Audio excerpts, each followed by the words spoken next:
Hi, today we will discuss about the language C. We will cover in this tutorial the basic concept of language C.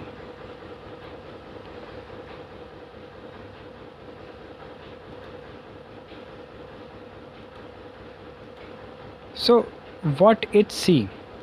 Okay, C is a high level language founded in 1972 at NTS Bell Labs. It is very popular because of its feature and speed.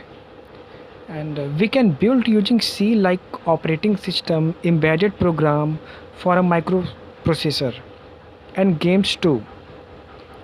Many consider learning C to be the first step for learning coding because of its simplicity. When we had C program, compiler compiled the code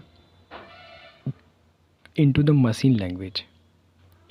We cannot understand C program code directly. That is why we can write a code and compiler compile into the machine language. A compiler means a assistant program. In the next video, we will discuss about the basic concept to write a code. Okay, so thank you all.